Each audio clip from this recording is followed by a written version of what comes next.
Hello friends, ఈరోజు మరొక ownership review అనేది తీసుకొచ్చాను, కియా కెరెన్స్. సో దీని తర్వాత క్లావిస్ అనేది వచ్చింది. కెరెన్స్ మనకు ఫస్ట్ నుంచి కూడా ఎంపీవీ సెగ్మెంట్గా వస్తుంది. కాకపోతే ఎంపీవీ సెగ్మెంట్లో మనకు ఎర్టిగా ఉంది, XL6 ఉంది, కెరెన్స్ తర్వాత మళ్ళీ ఇన్నోవా క్రిస్టా వస్తుంది. అన్నీ కూడా ఎంపీవీ సెగ్మెంట్సే, కానీ ఈచ్ అండ్ ఎవ్రీ వర్షన్కి కూడా ప్రైస్ డిఫరెన్స్ చాలా వస్తుంది. మధ్యలో కెరెన్స్కి మాత్రం ప్రాపర్ కాంపిటీషన్ ఇప్పటివరకు ఏది కూడా లేదు ఈ ప్రైస్ సెగ్మెంట్ దరిదాపుల్లో కూడా. మరి కెరెన్స్ ఎలా పర్ఫార్మెన్స్ ఉంది, దీంట్లో ఇష్యూస్ ఏమైనా ఉన్నాయో డైరెక్ట్ ఓనర్ ద్వారా తెలుసుకుందాము. అండ్ ఇది 2 years అవుతుంది, 2023 మోడల్. హలో అండి. హాయ్ అండి. ఒక్కసారి మీ పేరు చెప్పరా? నా పేరు నితీష్ అండి. ఏం చేస్తుంటారు మీరు? నేను సాఫ్ట్వేర్ ఎంప్లాయ్ అండి. ఓకే, ఎప్పుడు పర్చేస్ ఇది? 2022 అక్టోబర్ అండి. 22 అక్టోబర్. ఓకే, ఈ అక్టోబర్ వస్తే ఆల్మోస్ట్ 3 years అవుతుంది. అక్టోబర్ 3 years అవుతుంది. ఓకే, సో ఎన్ని కిలోమీటర్స్ తిరిగారు? ఇది 25K అయింది. 25,000 తిరిగారు. ఓకే, ప్రైస్ ఎంత పడింది ఇది? ఇది 21.5 అండి. బట్ నేను లగ్జరీ ప్యాక్ 5 years సర్వీస్కి తీసుకున్నాను. 50,000 అది 22 అయింది మొత్తం. 22 lakhsకి మనకి టాప్ ఎండ్ ఇది. టాప్ ఎండ్ అండి. దీని తర్వాత ఆటోమేటిక్ ఉంది, ఇది మాన్యువల్ యాక్చువల్లీ. దీని అదంతా 45,000-50,000 ఎక్స్ట్రా ఉన్నట్టు. ఓకే, ఇప్పుడు వచ్చే కెరెన్స్ క్లావిస్కి ఒక కెమెరాస్ కొంచెం డిజైన్ మార్చినందుకు డిజైన్ మార్చి 3-4 lakhs పెంచేసాడు ప్రైస్. సో ఇది definitely worth 22 lakhs top end వచ్చింది అంటే. సో ఫస్ట్లీ మెయిన్లీ ఎంపీవీ చూస్ చేసుకోవడానికి రీజన్ ఏముందండి మీకు? అన్ని స్పెసిఫిక్ లేకుండా అండి ఎంపీవీ. బట్ XUV700 ఆ ఇయర్ రిలీజ్ అయింది, దానికి కూడా నేను వెళ్ళాను చూద్దాం యాక్చువల్లీ. అండ్ షోరూమ్ వాళ్ళంతా ఫ్రెండ్లీ లేకుండే. అండ్ అట్ ద టైం నేను చూసినప్పుడు కూడా ఇట్స్ 1.5 year వెయిటింగ్ పీరియడ్ అని చెప్పారు XUV700కి. ఓకే, అండ్ నేను టెస్ట్ డ్రైవ్ చేయడానికి కూడా నాకు వాళ్ళు ఆపర్చునిటీ ఇవ్వలేదు అనమాట, మహేంద్ర షోరూమ్ వాళ్ళు. ఓకే, నేను అల్కాజార్ చూసాను హుండాయిలో, same segment 7-seater segment. Okay, but last row అసలు చాలా అంటే చాలా చిన్నగా ఉంది అసలు. చిన్నపిల్లలకి అసలుకి చిన్నపిల్లలు కూడా సెట్ కాదు అసలు అది. అండ్ నెక్స్ట్ కియా షోరూమ్కి వచ్చి చూసాను. దెన్ చూసిన వెంటనే వెహికల్ మంచిగా అనిపించింది, డ్రైవ్ చేశాను. చాలా స్మూత్ ఉంది, డీజిల్ ఇంజన్ ఇది చాలా స్మూత్ ఉంది. Okay, and then I thought of going for that. So proper ఫ్యామిలీలో 6 members వెళ్దామని ప్లాన్ చేశారు? ప్రాపర్ ఫ్యామిలీ 6 members వెళ్దామని ట్రై చేసామండి. అండ్ డీజిల్ తీసుకున్నారు మీరు? డీజిల్ వేరియంట్ అండి. Okay, manual. Diesel manual definitely. అప్పుడు తీసుకున్న డీజిల్ ఇస్ ద డీజిల్, ఎందుకంటే ఇప్పుడు వచ్చేవన్నీ DPF ఇష్యూస్ అన్ని కూడా ప్రాబ్లమ్స్ వచ్చింది. సో ఇప్పటి వరకు కియా డీజిల్తో ఏమన్నా ఇంజన్తో పర్ఫార్మెన్స్లో కానీ ఏమన్నా ఇష్యూస్ మీరు? డీజిల్ ఇంజన్ అయితే చాలా బాగుంటుంది, చాలా స్మూత్ ఉంటుంది అండి. అండ్ మీకు ఓవర్టేక్స్లో అయినా హైవేస్లో చాలా కాన్ఫిడెన్స్ ఇస్తుంది మీకు. ఓకే, మీకు ఆ ల్యాగ్ అనేది ఎక్కడ ఉండదు. మాన్యువల్ కాబట్టి మీకు జస్ట్ ఒక గేర్ షిఫ్ట్ చేస్తే అసలు చాలా పవర్ వస్తుంది. మా ఫ్రెండ్ XUV700 ఉంది, నేను అతనిది డ్రైవ్ చేస్తే నాకు ఎందుకో ఇదే నాకు కంపారిటివ్ పవర్ ఎక్కువ ఇస్తుంది. బట్ అంటే మా ఫ్రెండ్ చేసాడు ఆటోమేటిక్ వర్జన్ X7L. నాకు ఈ లాగ్ ఇదంతా నాకు క్యారెన్స్ చాలా మంచిగా అనిపిస్తుంది. పర్ఫార్మెన్స్ వైజ్ చాలా బాగుంటుంది. Okay, definitely. క్యారెన్స్లో అయితే 1.5 టర్బో పెట్రోల్ అయితే ఇష్యూస్ ఉన్నాయి అని, టర్బో లాగ్ ఇవ్వడము, టర్బో ఆఫ్ అవ్వడం అని అంటారు. డీజిల్ ఏం ప్రాబ్లం ఉండవు పెద్దగా. సో మాన్యువల్ తీసుకున్నారు, మాన్యువల్ ఒక గేర్ షిఫ్ట్స్ ఎలా ఉంటాయి? గేర్ షిఫ్ట్ చాలా స్మూత్ ఉంటుందండి, మీకు అసలు ప్రాబ్లం అనబడి 25K అవుతుంది. నాకైతే ఇప్పటివరకు ఒకసారి కూడా గేర్ షిఫ్ట్స్ అయితే ఇష్యూస్ అయితే ఏం రాలేదండి. చాలా స్మూత్ ఉంటుంది. క్లచ్ ప్లే కూడా చాలా స్మూత్ ఉంటుంది. Okay, so coming to mileage విషయం వస్తే డీజిల్ మళ్ళీ 3 years ఓల్డ్ డీజిల్ బండి ఇది. మెయిన్గా సిటీ ఏమి ఇస్తుంది, హైవే ఏమి ఇస్తుంది, అండ్ ఒకవేళ 6 members వెళ్తే కనుక డీజిల్ మైలేజ్ ఏమైనా డ్రాప్? మేము కొన్న వెంటనే ఫస్ట్ సర్వీస్ లోపే ఫస్ట్ సర్వీస్ 1000 కి. బట్ దాని తర్వాత మేము తిరుపతికి వెళ్ళాము ఫ్యామిలీ అందరం. ఓకే, టోటల్ 7 members వెళ్ళాము అప్పుడు యాక్చువల్లీ. ఓకే, నాకు 21-22 వచ్చిందండి లాంగ్లో. అండ్ ఇప్పుడు యాజ్ ఆఫ్ నౌ మేము మామూలుగా 2-3 వెళ్తాం ఎటు వెళ్ళినా, కానీ లాంగ్లోకి వెళ్ళినప్పుడు నాకు 23-24 వస్తుంది. ఓకే, అండ్ సిటీలో 15-16 మధ్యలో వస్తుందండి. Okay, good mileage. సో ఇప్పటివరకు ఏమైనా ఇష్యూస్ మీకు అనిపించాయా కార్? ఇష్యూస్ అయితే ఏం ఇంజిన్ పరంగా అయితే ఏం రాలేదండి. చిన్న వెహికల్ దగ్గర పెట్టినప్పుడు డాగ్ బైట్ ఒకసారి అయింది, దానికి వెళ్ళి సర్వీస్ చేయాల్సి వచ్చింది. ఓకే, అంతే. మెకానికల్ ఇష్యూస్ అయితే ఏం లేవు వెహికల్ నుంచి కానీ కియా నుంచి వాళ్ళ నుంచి ఏం లేవండి. కియా ఇష్యూస్ అయితే కియా నుంచి అయితే ఏమీ లేవు, యాజ్ ఆఫ్ టుడే ఏమి లేవు. టచ్ కూడా ఏం రావద్దని చూసుకుంటాను. టాప్ ఎండ్ తీసుకున్నారు మీరు, ఏం వైరింగ్ కూడా టచ్ చేయరు? వైరింగ్ కూడా ఏం చేయరు. చేస్తే డాష్ క్యామ్ ఒకటి వేయించాను, అది కూడా వైరింగ్ కట్ చేయాలి, డైరెక్ట్ యూఎస్బీతో ప్లగ్ అండ్ ప్లే ఇచ్చారు. ఓకే, సో సస్పెన్షన్ దీన్ని ఎలా ఉంటుంది నార్మల్? ఇది ఓకే అండి. నేను దాట్ బాగా అంటే స్మూత్ సస్పెన్షన్ ఇది. ఓకే, పెద్ద కార్స్లో ఇప్పుడు 700 లాగా స్టిఫ్ సస్పెన్షన్ ఏమి ఉండదు, ఇది స్మూత్ సస్పెన్షన్ ఉంటుంది. మీకు ఒక 30-40 స్పీడ్, ఇప్పుడు వైట్ స్పీడ్ బ్రేకర్ చిన్న దాంట్లో అయితే ఏం ప్రాబ్లం అవ్వదు. మేము 40 స్పీడ్ వెళ్ళినా మీకు అసలు బంప్స్ అని ఏర్పడదు.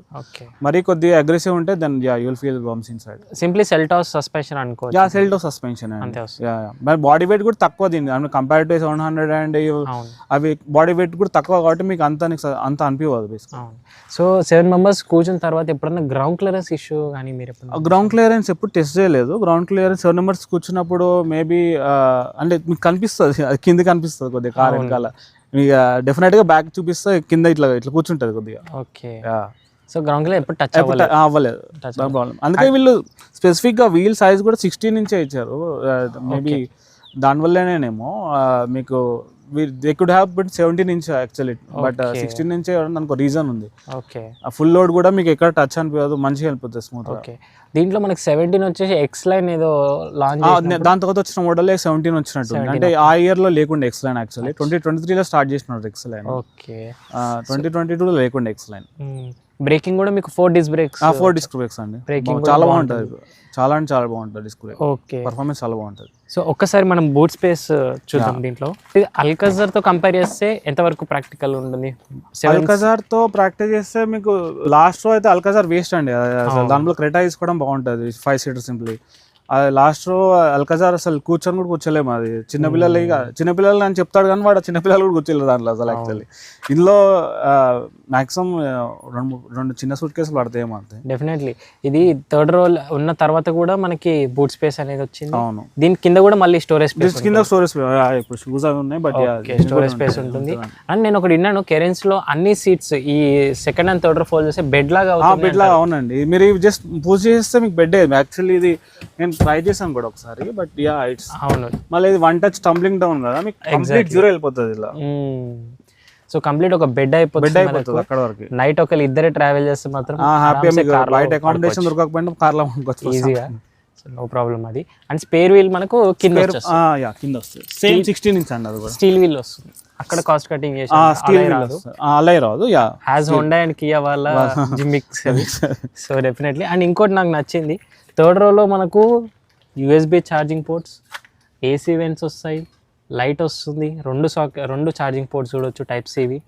So cup holders. సో ఇంత ప్రాక్టికల్ ఉన్న థర్డ్ రో కార్ అయితే డెఫినెట్లీ ఎర్టిగా కానివ్వండి, XL6 కూడా ఉండదు. అల్కాజర్ అయితే ఎక్స్పర్ట్ కూడా చేయము, ఐ మీన్ కంఫర్ట్ వైజ్గా చూస్తాను.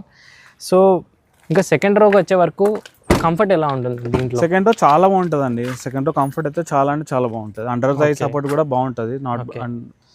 సరిపోతుందండి ఫ్యామిలీకి. ఇప్పటివరకు మా ఫ్యామిలీ ఎప్పుడు ట్రావెల్ చేసినా కానీ ఏం ఇష్యూస్ అయితే కన్సర్న్ చేయలేదు. ఎందుకంటే మాకు వేరే కార్ I20, అది కొద్దిగా చిన్నగా ఉంటుంది కాబట్టి వాళ్ళు ఇది ఎక్కిన తర్వాత చాలా మంచిగా అనిపిస్తుంది వాళ్ళకి. అచ్చా, ఇంకోటి నాకు 6 ఫీట్ వాళ్ళు కూర్చున్న తర్వాత ఇది ఏదైతే ఉందో బ్యాక్ది, అవును, ఇది షార్ట్ హైట్ ఉన్నట్టుగా అనిపిస్తుందా మనకి? ఇదా అండి, అడ్జస్ట్ చేసుకోవచ్చు యాక్చువల్లీ. సీట్ అనేది ఇంకొంచెం లెంత్ ఎక్కువ ఇచ్చుంటే బాగుంది. ఇదా మేబీ అయి ఉండొచ్చు అది. కాకపోతే ఫోల్డింగ్ 1 టచ్ సింపుల్ గా అవ్వడానికి డిజైన్ చేశారు, అదొకటి. అండ్ 1 టచ్ థంబ్నెయిల్ నాకు ఇందులో బాగా నచ్చుతుంది. ఏ కార్ లో కూడా ఉండదు. అవును, జస్ట్ మనకు దట్స్ ఇట్. థర్డ్ రోకి ఈజీగా వెళ్ళిపోవచ్చు. ఏ కార్లో కూడా చాలా ఎఫర్ట్ పెట్టి ఎర్టిగాలో కూడా అవ్వదు. అండ్ ఎయిర్ ప్యూరిఫైర్ కూడా టాప్ ఎండ్లో వచ్చేస్తుంది మనకి. ఏసీ వెంట్స్, సన్ రూఫ్ అన్నీ వచ్చేస్తాయి. అండ్ ట్రే కూడా ఉంది. సో ఇది యాక్చువల్గా ఎక్స్ లైన్ అలాంటి దాంట్లో వస్తే టాప్ ఎండ్లో దీంట్లో కూడా వచ్చేస్తుంది. మ్యూజిక్ సిస్టమ్ దీంట్లో బోస్ స్పీకర్స్ వస్తాయి. ఇందులో Bose subwoofer and speaker, subwoofer ముందే ఉంటుంది. సో క్వాలిటీ అయితే సూపర్, చాలా బాగుంటుంది, నో ప్రాబ్లం. అండ్ ఇది కూడా వాడు దానికి ఇచ్చాడు అనమాట. ఓకే, మాన్యువల్ కర్టన్స్ కూడా దాంట్లోనే వచ్చేసాయి. సో ఒకసారి ఇంటీరియర్ నుంచి మాట్లాడదాము. సో ప్రీమియం కియాకి హోండాకి ఒకవేళ ఇదే 7 సీటర్ అల్కాజర్ అంటాం మనము, దాని ఇంటీరియర్ దీని ఇంటీరియర్ కనుక చూసుకుంటే చాలా డిఫరెన్స్ ఉంటుంది. ప్రీమియంనెస్ కియాలో ఎప్పుడు కూడా ఉంటుంది. క్రీటాకి సెల్టాస్కుంటే డిఫరెన్స్ లాగా అనుకోండి సింపుల్గా. సో వెంటిలేటెడ్ సీట్స్ వస్తాయి కదండి. అవును, ఫస్ట్ 2 వెంటిలేటెడ్ సీట్స్ అండి. ఓకే. సో టచ్లో ఇప్పటివరకు ఏమైనా లాగ్ ఇష్యూస్? లేదండి, టచ్ చాలా బాగుంటుంది, సూపర్, చాలా అంటే చాలా బాగుంటుంది. ఓకే. బట్ ఆ టైంలో 360 కూడా ఇచ్చుండే ఏదైనా? 360 అవునండి. ఈ ప్రైస్ రేంజ్ లో మేబీ దాని తర్వాత మోడల్ ఇప్పుడు వచ్చింది కిరాయాలో. యాక్చువల్లీ కియా క్లావిస్ లో అరేంజ్ పెట్టారు. బట్ 360 ఒకటి ఐడాస్ మనకు అవసరం లేదు లేండి, సిటీ ఈ రోడ్ పనికి చేయదు. But 360 degrees definitely missing in this car. ఇంకోటి మనకి ఏసీ అనేది సింగిల్ జోన్ తో వస్తుంది, క్యాబిన్ ఏమో పెద్దగా ఉంది థర్డ్ రో వరకు. మరి ఏసీ క్యాబిన్ లో సరిపోతుంది? సరిపోతుందండి, చాలా అంటే చాలా మంచి. ఏసీ తొందరగా కూల్ అయిపోతుంది, క్యాబిన్ చాలా అంటే చాలా తొందరగా కూల్ అవుతుంది. ఓకే. అండ్ అంబియన్ లైటింగ్ అంబియన్ లైటింగ్ వస్తుంది దీనికి. కప్ హోల్డర్స్ మనకి ఇన్నోవాలో వచ్చిన విధంగానే. సో కంఫర్ట్ వైజ్ గా అయితే ఫ్యూచర్స్ బాగుంటాయి, బట్ క్రిస్టా అంత కంఫర్ట్ అయితే ఎక్స్పెక్ట్ చేయలేదు. సస్పెన్షన్ కృష్ణ దాని సస్పెన్షన్ అండ్ ఇంజన్ రియలబిలిటీ అది కొంచెం అవునవును ఎక్కువ ఉంటుంది. అగైన్ ఇట్స్ 10-15 lakhs ఎక్కువ కదా, డిఫరెన్స్ లాక్స్ ఉంటుంది. ఓకే, సో XL6 కి దీనికి కంపేర్ చేయొచ్చు అంటారా? XL6 నేను చూడలేదు, అంటే బేసికల్లీ నేను టెస్ట్ డ్రైవ్ కూడా చేయలేదు actually. Then I don't know actually XL6 అంటే మేబీ అది కూడా బాగుండొచ్చు, అది కూడా. బట్ మీరు డీజిల్ కోసం అయితే మాత్రం డీజిల్ కోసం డెఫినెట్లీ డీజిల్ కోసం ఉండదు. సో కమింగ్ టు మెయిన్గా హోండా అండ్ కియా కార్స్లో వల్ల ఇప్పుడు మనకి 5 స్టార్ రేటింగ్ అని పక్క వర్నాకి కానివ్వండి, క్రీటాకి చెప్తారు. సైరోస్ కూడా వచ్చినట్టుంది. మరి కెరెన్స్కి వచ్చే వరకు ఇది ఓల్డ్ మోడల్, మీకు బిల్డ్ క్వాలిటీ ఎలా అనిపించింది ఇప్పటివరకు? నాకు బిల్డ్ క్వాలిటీ విషయంలో నాకు మామూలుగా I don't know, maybe it's correct thing to put on, but safety విషయం, యాక్టివ్ సేఫ్టీ, ప్యాసివ్ సేఫ్టీలో active safety is good because వాడు అన్ని ఇస్తున్నాడు, ABD, ట్రాక్షన్ కంట్రోల్, TPMS ఇవన్నీ వస్తున్నాయి. బిల్డ్ క్వాలిటీ విషయం అనేది 3 స్టార్ వచ్చింది వన్ ఇయర్లోనే 3 స్టార్ వచ్చింది. చైల్డ్ సేఫ్టీ 5 స్టార్ వచ్చింది అప్పుడే. అండ్ నాకు ఈ బ్యానెట్ కూడా లిఫ్ట్ చేసి ఇట్స్ నాట్ చాలా హెవీ ఉంటుంది, but not sure how they gave, I mean it's again contributable topic. Maruti Brezza కూడా 5 స్టార్ వచ్చింది మరి. ఎగ్జాక్ట్లీ. సో 4 స్టార్ వచ్చినా కొద్దిగా మనకి 4 స్టార్ వచ్చినా దట్స్ ఫైన్. సేఫ్టీ అంటే అది చెప్పలేం లేండి. సో ఇంకోటి కియా సర్వీస్ మనకి హోండాతో కంపేర్ చేస్తే కియా మరింత ప్రీమియం గా ఉంటుంది అంటారు. అండ్ కార్స్ కూడా చాలా తక్కువ సర్వీస్ వస్తూ ఉంటాయి. సో వాళ్ళ రిసీవింగ్ అంతా బాగుంటుంది. బాగుంటుంది. నేను తీసుకున్నప్పుడు విహాన్ కియా అని ఉంటుండే కుకట్పల్లిలో, ఇప్పుడు వాళ్ళు మళ్ళీ కియా వారు మారిపోయినారు వాళ్ళు. దెన్ అక్కడే ఇస్తాను ఎప్పుడు సర్వీసింగ్ ఇచ్చిన. వాళ్ళ రిసీవింగ్ అన్న ఎవ్రీథింగ్ ఈజ్ బాగుంటుంది అండి. అంటే మనం ఒకవేళ ముందే ప్రీ ప్లాన్కి వెళ్ళి స్కెడ్యూల్ చేసుకుంటే దెన్ వాళ్ళ ఇంటికి వచ్చి తీసుకెళ్తారు, లేకపోతే మనమన్నా ఇక్కడ డ్రాప్ చేసి రావచ్చు.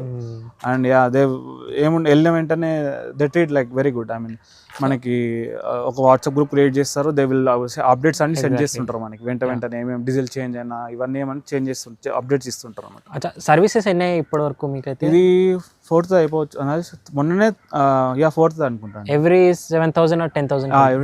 ఎవ్రీ 10,000 ఉంది. So every interval service cost మీకు ఎంత వస్తుంది? యాక్చువల్లీ నేను అది కట్టా అని చెప్పాను కానీ లగ్జరీకి, నాకేం 0 అండి నాకు వరకు. 4 years వరకు 5 years వరకు 5 years వరకు 0. అది 50,000 ఎక్స్ట్రా. 5 years 50,000 ఎక్కువ పడింది. ఇప్పటి వరకు నేను ఓన్లీ ఒక్కసారి ఫస్ట్ కొన్నప్పుడు అండర్ రస్ట్ పట్టకుండా ఒకటే ఇచ్చిన, అంతకుమించి నేను ఇప్పటివరకు దీని మీద ఏం పెట్టలేదు.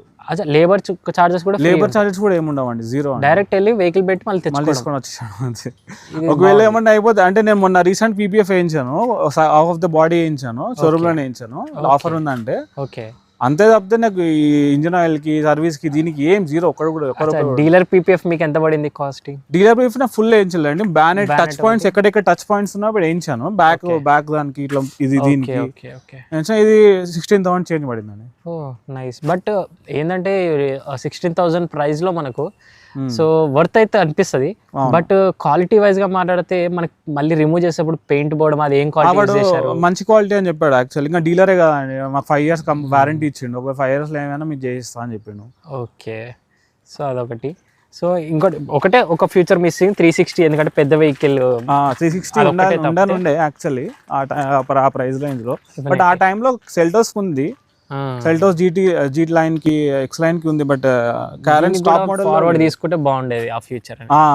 ఎగ్జాక్ట్. అచ్చా, హెడ్ లైట్స్ LEDs వస్తాయి. ఇవి 3 అన్ని LEDs అండి. దీని త్రో నైట్ గానీ హైవేస్ లో అంతా గ్రేట్ అని చెప్పలేమండి లైట్స్ ఇవి. Okay, not bad, not good, not bad. ఇవి మరీ ఎక్కువ త్రో ఏమి ఉండవు. ఓకే, గవర్నమెంట్ గైడ్ లైన్స్ ప్రకారం నేను కొన్న వెంటనే 1 year తర్వాత కియా కూడా చెప్పాను, ఇట్లా మెయిల్ పెట్టిన. చాలా కొంచెం ఎంకరేజ్ చేయాల్సిందే, ఎందుకంటే చాలా తక్కువ అనిపిస్తున్నాయి. ఎందుకంటే నా పాత కార్తో కంపేర్ చేసుకొని i22తో కంపేర్ చేస్తే చాలా తక్కువ అనిపిస్తాయి లైట్ త్రో. ఇది ఫ్రంట్ పార్కింగ్ సెన్సర్స్ కూడా ఫ్రంట్ పార్కింగ్ సెన్సర్స్ వస్తాయి. సో ఈ మొత్తం కార్లో టాప్ ఎండ్ లో మీకు ఏదన్నా ఫీచర్ లేకున్నా సరే అని అనిపించిందా మీకైతే? ఫీచర్ లేకున్నా అంటే ఏదో వేస్ట్ గా ఇచ్చినట్టు? వేస్ట్ గా అంటే అన్ని యూస్ఫుల్ అండి. అంటే ఇవన్నీ TPS ఇవన్నీ బేసిక్ మోడల్ 6 acre బ్యాగ్స్ ఇవన్నీ బేసిక్ నుంచి వస్తున్నాడు. టాప్ మోడల్ లో వచ్చిందంటే ఇంటిగ్రేటెడ్ సీట్స్ ఒకటి, సన్ రూఫ్ ఒకటి, అలాయ్స్ ఒకటి, ఈ ఫాగ్ ల్యాంప్స్ ఇవి ఇంకా కియా కనెక్ట్ ఒక సబ్స్క్రిప్షన్ వస్తుంది మొబైల్ది. అది ప్రాపర్ వర్క్ అవుతుందా? ప్రాపర్ వర్క్ అవుతుంది ఎవ్రీథింగ్. అచ్చా, మెయిన్ హైలైట్ కియా కనెక్టెడ్ ఉంది కాబట్టి మీకు వైర్లెస్ ఆండ్రాయిడ్ యాపిల్ కార్ అదొకటి మిస్ అండి, అది మర్చిపోయినా. కియా అది వైర్లెస్ ఆండ్రాయిడ్ అది లేదు. ఎగ్జాక్ట్లీ. ఇప్పుడు నాకు ఈ కార్ కొత్త కార్లో కూడా ఏం ఇవ్వట్లేదు, మేబీ ఇప్పుడు కూడా రావట్లేదు. అది ఏంటో బేస్ మోడల్ మిడ్ వేరియంట్స్ లో వైర్లెస్ వస్తుంది. అవును, టాప్ ఎండ్ తీసుకున్న మనకి మాత్రము వైర్ తోటి ఇస్తారు. అదొకటి అనాయింగ్ అని. బట్ ఇందులో మనకి ఆఫ్ మ్యాప్స్ అన్ని వచ్చేస్తాయండి. నేను ఎప్పుడు కనెక్ట్ చేయను ఫోన్, దేని జస్ట్ బ్లూటూత్ ఉంటుంది సాంగ్స్కే తప్పితే మీకు మ్యాప్స్ అన్ని కియా మ్యాప్స్ వచ్చేస్తాయి, ఆటో అప్డేట్ అవుతుంటుంది. మీకు ట్రాఫిక్ లైవ్ ట్రాఫిక్ ఎక్కడ ఉన్నా మీకు తెలిసిపోతే అవసరం లేదు కనెక్ట్ చేయండి. మేబీ అదే ఆఫ్ ద రీజన్ అనుకుంటా వాడు ఇవ్వకపోవడానికి, ఎందుకంటే మీ ఫోన్ ఏం ప్రొజెక్ట్ చేయని అవసరం లేదు దానికి మ్యాప్స్ పరంగా దేనికైనా. కియా కనెక్టర్ లో మీరు ఎప్పుడైనా యూజ్ చేశారా? దాంట్లో మీకు ఎలాంటి ఫీచర్స్ మీరు కియా కనెక్ట్ నేను యూజ్ చేస్తాను రెగ్యులర్ గా. ఎటన్నా అంటే ఇప్పుడు ఎండలో ఉంది అనుకోండి, కార్ నేను ఆన్ చేసి పెట్టేస్తాను డైరెక్ట్ గా, ఏసీ ఆన్ అయిపోతుంది. ఒక 10 minutes వరకు మనం ఆన్ లోనే ఉంటుంది. మనం వచ్చేటప్పటికల్లా క్యాబిన్ కూల్ అయిపోతుంది. యూజ్ చేస్తుంటా బాగానే కియా కనెక్ట్ అయితే. మెయిన్ ఇంజన్ ఆన్ ఆఫ్ కి దానికి దీనికి మనం సెట్టింగ్స్ కూడా పెట్టుకోవచ్చు. యాక్చువల్లీ ఎవరికైనా కార్ ఇచ్చినా కానీ వ్యాలెమో ఆన్ చేసుకోవచ్చు అనమాట. ఎవరైనా డ్రైవర్కి ఎటన్నా వ్యాలెట్ మోడ్ ఇచ్చినప్పుడు కూడా వ్యాలెమో ఆన్ చేసుకోవచ్చు. ఆన్ చేసుకుంటే లెస్ దాన్ 1.5-2 kilometers వరకు వెళ్ళదు కారు. అట్లాంటి సేఫ్టీ బాగానే పనిచేస్తుంది. సో మీరైతే సాటిస్ఫైడ్ ఉన్నారు టోటలీ? సాటిస్ఫైడ్ అండి. నేను కొన్న ప్రైస్ రేంజ్ కి ఇదైతే మోస్ట్ వాల్యూ ఫర్ మనీ అనిపిస్తుంది. ఎగ్జాక్ట్లీ. ఇప్పుడు ఈ 7-seater డీజిల్ తీసుకోవాలి అంటే ఇష్యూస్ DPF ఒకటి, అండ్ ఈ ప్రైస్ లో మనకి రావట్లేదు. ఇదే కార్ కూడా రావట్లేదు, ఈ కార్ కూడా రావట్లేదు. అదే ఎగ్జాక్ట్లీ. ఇదైతే నేను యాక్సెప్ట్ చేస్తాను. సో ఫైనలీ ఒకసారి ఆన్ రోడ్ ప్రైస్ తో డౌన్ పేమెంట్ EMI షేర్ చేస్తాను. ఆన్ రోడ్ ప్రైస్ 21.5 పడిందండి. 50,000 నేను లగ్జరీ ప్యాక్ అదే సర్వీస్ తీసుకున్నా, 22 పడింది మొత్తము. నాకు షోరూమ్ వాళ్ళు మ్యాట్స్ ఇవన్నీ కాంప్లిమెంట్ ఇచ్చారు. లోపల మ్యాటింగ్ ఈటింగ్ అంతా వాళ్ళు ఫ్రీ కాంప్లిమెంట్ ఇచ్చారు. అట్లే నీ డోర్ సైడ్ వైజర్స్ ఇవన్నీ వాళ్ళే ఇచ్చారు, షోరూమ్ వాళ్ళు ఇచ్చారు. అండ్ నేను 8 lakhs డౌన్ పేమెంట్ చేశాను, 14 lakhs EMI తీసుకున్నాను. నేను 7 years తీసుకున్నాను. నాకు ఎవ్రీ మంత్ 22.23K పడుతుంది. ఓకే. సో ఫైనలీ సో అప్పుడు వచ్చే డీజిల్స్ హోండావి కానీ కియావి కానివ్వండి చాలా బాగున్నాయి. ఇప్పుడు DPF ఇష్యూస్ కానీ యాడ్ బ్లూస్ అని ఏమేమో వస్తాయి. యాడ్ బ్లూస్ అవును నాకు, కాకపోతే ఇది కూడా అప్పుడప్పుడు వస్తుంది. డీజిల్ ఫిల్టర్ రీజనరేషన్ నాకు కూడా మెసేజ్ వస్తుంటుంది. వస్తుంది. యాడ్ బ్లూ ఉంటుంది, యాడ్ బ్లూ ఉండదు. కాకపోతే మనం ఏం చేయాలంటే వెహికల్ సెట్టింగ్స్ ఉంటుంది కొద్దిగా, వెహికల్ ఆన్ చేసి హోల్డ్ బటన్ ప్రెస్ చేసి పట్టుకుంటూ ఒక 1/2 hour ఇడవాలా, ఒక 20 minutes ఇడవాలి కంపల్సరీ. అది ఏంది మన సిటీలో ఎక్కువ ట్రావెల్ ఒక 1-2 months కంటిన్యూగా ట్రావెల్ చేస్తే దాని కార్బన్ జామ్ అవుతుందేమో. ఆ టైంలో డెఫినెట్ గా చేయాలి, క్లీన్ చేయాల్సి వస్తుంది. ఇది ఎప్పుడెప్పుడు వస్తుంది మీకైతే నార్మల్లీ? అదే చెప్తా, సిటీలో ఎక్కువ ట్రావెల్ చేస్తే 2 months 3 months కంటిన్యూ ట్రావెల్ చేస్తే ఒకసారి కంపల్సరీ వస్తుంది. బట్ ఇప్పుడు వచ్చే కార్లకి ఏంటంటే అలా చేసినా కూడా అవ్వట్లే అని చెప్పి మొత్తం అది పార్టే DPF పార్టే చేంజ్ చేస్తున్నారు మళ్ళీ కియా షోరూమ్ లో అని విన్నాను. ఇప్పుడు అది మరి DPF అని కొత్త లిక్విడ్ యాడ్ చేశారు, యాడ్ బ్లూ ఇవన్నీ దాని వల్ల అనుకుంటా. ఎందుకంటే వెన్యూ మా మామయ్య గారు మొన్ననే వెన్యూ కార్ కొన్నారు, డీజిల్ కొన్నారు. వాళ్ళకి సపరేట్ ఆప్షన్ ఇస్తున్నారు DPF ఫిల్ చేసుకోవడానికి, సపరేట్ పక్కన డీజిల్ యాడ్ బ్లూ యాడ్ చేసుకోవడానికి. నేను ఎందుకంటే చెప్తున్నాడు ఈ DPF ఇష్యూస్ రాకుండా ఇది హెల్ప్ చేస్తుంది అని చెప్తున్నాను. బట్ ఇప్పుడు వచ్చే మొన్న ఒక సెల్టాస్ రివ్యూలో కూడా ఓనర్షిప్ లో యాడ్ బ్లూ యాడ్ చేస్తున్నా కూడా అతనికి వచ్చిన కొన్న 1 month కి మళ్ళీ షోరూమ్ కి వెళ్తే ఆ DPF పార్ట్ అంతా కూడా చేంజ్ చేశాడు. బట్ ఆ వారంటీ ఉన్నన్ని రోజులు 5 years వారంటీలో ఎన్నిసార్లు చేంజ్ చేస్తారు. బట్ వారంటీ అయిపోతే మాత్రం మళ్ళీ అది మనం బేర్ చేయాలి అంటున్నారు. Okay, so that's bad. But అంటే BS6 ఇంజన్స్ అన్నిటికీ అట్లా, డీజిల్ ఇంజన్స్ అన్నిటికీ అట్లనే ఉన్నాయి. BS6 అన్న బెటర్, BS6 phase 2 ఏవైతే ఇంకా వరస్ట్ అయిపోయాయి అవి. ఓకే ఓకే, మీ వరకు అయితే చాలా నాకు అంటే వెరీ ఫ్రీక్వెంట్ గా రాదు. ఇప్పటి కార్ కొన్నాక మేబీ హార్డ్లీ 2 times అనుకో. ఒకసారి తిరుపతి నుంచి వస్తున్నప్పుడు, ఇంటికి వచ్చిన తర్వాత 1 year అంతే 2 times చేసిన అనుకో అంతే. నేను అది షోరూమ్ ఫోన్ చేస్తే ఏం లేదు సార్, సింపుల్ చేస్తే మీరు హోల్డ్ బటన్ AC ఆన్ చేసి పెట్టుకోండి, ఆటోమేటిక్గా 20 minutes సెట్ అయిపోతుంది అని చెప్పి. లేదంటే మనం హైవేలో వెళ్తే హైయర్ RPMs లో నేను ట్రై చేయలేదు అన్నారు. నేను కూడా వీడియోస్ చూసాను, హైవే RPM ఒకటే హైయర్ RPMs. బట్ మనకు అంతా హైవేస్ ఓవరాల్ మీద ఫుల్ ట్రాఫిక్ జామ్ అవుతుంది. సో ఇది ఓవరాల్గా 25లో వచ్చే మన 22 ఒక కెరెన్స్ డీజిల్ రివ్యూ టాప్ అయింది. మీకు హెల్ప్ఫుల్ అయింది అనుకుంటున్నాను. సో డెఫినెట్లీ BS6 phase 2లో మాత్రం ఇష్యూస్ ఉన్నాయి. BS6 వరకు అయితే కొంచెం పర్లేదు అనిపిస్తుంది నాకు. సో ఎలా అనిపించిందో కామెంట్ చేయండి. అండ్ వీడియో నచ్చితే లైక్ చేసి సబ్స్క్రైబ్. అండ్ మీరు కూడా ఇలాగే మీ ఓనర్షిప్ రివ్యూ మన ఛానల్ ద్వారా షేర్ చేసుకోవాలంటే bikers by Telugu official Insta page ఉంది, అక్కడ మెసేజ్ చేయండి. లేదంటే వాట్సాప్ నెంబర్ స్క్రీన్ పైన యాడ్ చేస్తాను, మెసేజ్ చేయండి. ఇలాగే ఏ 2-wheeler అయినా 4-wheeler అయినా హైదరాబాద్లో నేను మీ వరకు వచ్చి రివ్యూ తీసుకుంటాను. So thank you so much watching. Drive చేసే వాళ్ళు సీట్ బెల్ట్స్, రైడ్ చేసే వాళ్ళు స్టాండర్డ్ హెల్మెట్స్ మర్చిపోదు.